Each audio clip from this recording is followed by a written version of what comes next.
What's up, my Watt movie realist? Matt back for another real review. And today I'm here to talk to you about none other than, at least to me, one of my most anticipated Marvel films.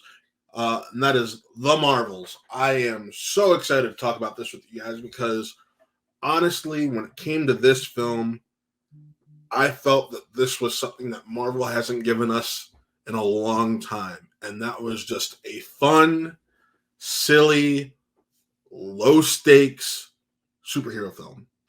Is it by any means a perfect superhero film? No, it is not. And I'll get into that in a little bit. But overall, this was a film that had me laughing and enjoying a quick, breezy 1 hour and 45 minutes in the theater. I do want to say a lot of the complaints people have had about Brie Larson and Captain Marvel, I've never understood and I've never agreed with them. But I liked the fact that in this film, at least, they let Brie Larson show off her range. It seemed like she had two emotions in the first Captain Marvel film, and granted, those are what they decided to convey in that film, and that was stone faced, badass, mercenary type energy, and the occasional quick barb that she shared with Nick Fury. In this film, you get to see so many emotional layers of her version of Carol Danvers, and it really gives Brie Larson a chance to shine. I know some people are like, "Oh, she needs to smile more." There's a lot of smiling that she does in this film, and it's just great to see Brie Larson really get to bring this character to life in a way I'm pretty sure she probably appreciated more too. And then of course you got Tiana Paris, who is back as Monica Rambeau, who, if you guys didn't watch WandaVision, I don't know why, um, made her first appearance in there and was able to get her powers and ultimately become Photon. Uh, she has history with Carol Danvers because to her growing up, that was Aunt Carol. And then you have, of course, Kamala Khan, the Captain Marvel superfan who ultimately becomes Ms. Marvel in the the Disney Plus TV show Ms. Marvel, one of the most underrated gems of that streaming service and of the Marvel Cinematic Universe as a whole. Um, this film works because of the chemistry of those three women right there. They have so much chemistry. It feels natural. Nothing felt forced, and it was just so fun. I I had a smile on my face, especially when you have that super fangirl energy that Kamala brings, meeting her longtime her favorite superhero, and then ultimately working with her. That energy was fantastic. The and this is actually where I'll cover one of my complaints a little bit. The whole Monica and Carol relationship dynamic. They did a good job with it. However, considering how built up this disdain Monica has for Carol out of nowhere in WandaVision was, I do feel as if uh overall they kind of let her drop it very easily. There wasn't there wasn't needing to work at thawing that ice between them.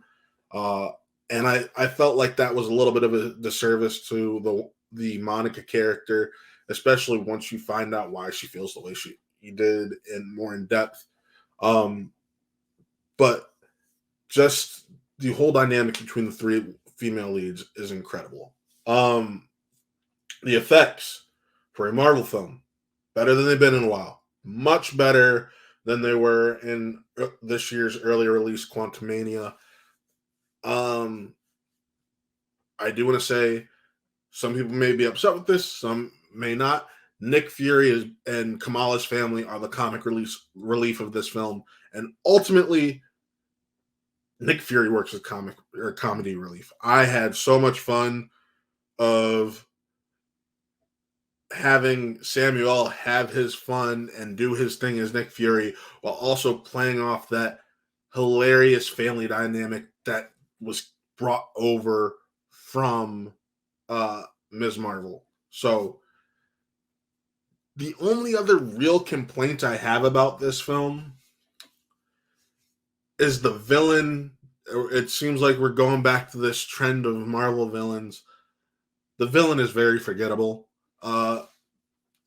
It's by no means the fault of the actress who just happens to be Tom Hiddleston's partner. Her name is escaping me right now, but uh, it was just that was a little disappointing. The very much a person who is just looking for revenge. Zawe Ashton playing Darmen, and that kind of sucked. You wanted a little bit more, but what can you do?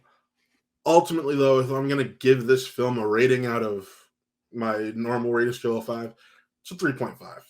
It's not perfect, but it's fun.